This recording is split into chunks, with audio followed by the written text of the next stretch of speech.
हाय, मैं हूँ कृष्णा और आप देख रहे हैं मेरा चैनल इवनिंग एफएम। अगर आपने अभी तक मेरे चैनल को सब्सक्राइब नहीं किया तो प्लीज़ जाके सब्सक्राइब करें इवनिंग एफएम 100। और फेसबुक पेज पर देख रहे हैं तो प्लीज़ पेज को फॉलो करें ताकि जो आने वाला अपडेट होगा वो आप तक पहुँचता रहेगा। अभी बात करते हैं बिहार के बारे में। आज हमारे पास दो टॉपिक है बिहार के बारे में बात करने के लिए। हो सकता है कि एक टॉपिक हम बाद में रिलीज़ करें, लेकिन ये टॉपिक बहुत ज़रूरी है बात करना।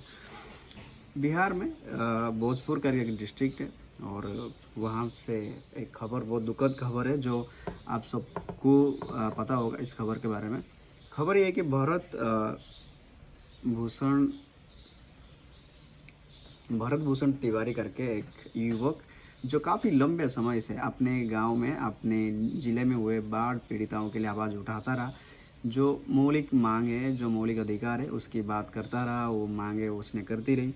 लेकिन जब उसने देखा कि प्रशासन उनकी आवाज़ों को लापरवाही से ले रही है और किसी भी तरीके से ध्यान देने के बजाय उनका मजाक उड़ा रहा है, तो उन्होंने आखिरकार बंदूक उठाना सही चुना। उन्होंने बंदूक उठाई, अपने पास एक पिस्तौल को लहरा कर वीडियो बनाया, उसमें भी उन्होंने मांग करी। लेकिन पुलिस ने उन्हें सरेंडर करवाने की जगह में उनको पहले तो उनको आमने सामने करी और उनको एनकाउंटर करके उनकी जान ले ली गई, भारत भूषण तिवारी की। इसके बाद बिहार में पूरी तरीके से राजनीतिक और जो माहौल है, राजनीतिक माहौल बोलो या फिर आप ऐसे आम जनता के बीच की जो माहौल है वो गर्मा गर्म हो गई। भोजपुर जो है वो पूरी तरीके से बंद रहा, एनएच को बंद की गई। जिन जिन पुलिसकर्मियों ने उनके ऊपर इस तरह की कार्रवाई करने की फैसला करी, उनको जेल होने की गुहार लगाई गई, आवाज़ उठाई गई। लेकिन मुझे लगता है कि क्या है कि यार अभी हमारे देश में ना ये एक फंडा चला दिया गया। यूपी ने जब से एनकाउंटर की अनाउंस करी, यूपी ने जब से कहा कि आप you can encounter any one in in crime, then ये एक मॉड्यूल बन गया। लोगों ने इसको एक मॉड्यूल इस चीज़ को लेने शुरू कर दिया कि यार आप सरकार के अगेंस्ट आवाज़ उठा रहे हो तो फिर आपको देशद्रोही माना जाएगा। ये चीज़ें बहुत पहले से हो रहा था। लेकिन मेरा सवाल यहाँ पर ये है कि क्या हमारे देश में अब लोकतंत्र ख़त्म हो गया है?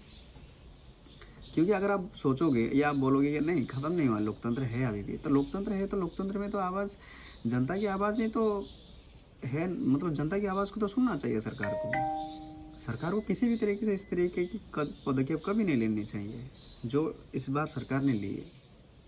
बिहार सरकार ने जब एनकाउंटर किया, ठीक है, एनकाउंटर के बाद पुलिस ने बताने का प्रयास करी कि हाँ जी वो मेंटल था, वो मेंटल या मानसिक तरीके से वो बीमार था, ये था, वो था, वो कुछ भी था। लेकिन किसी भी हिसाब से उनका एनकाउंटर करना कहीं पे भी नहीं दिखाता कि वो एक तरीके से सही था।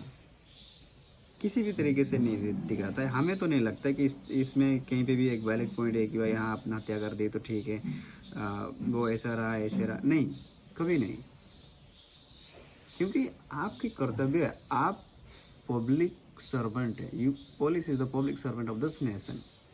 Police is not the father of public. Police most have to understand this point.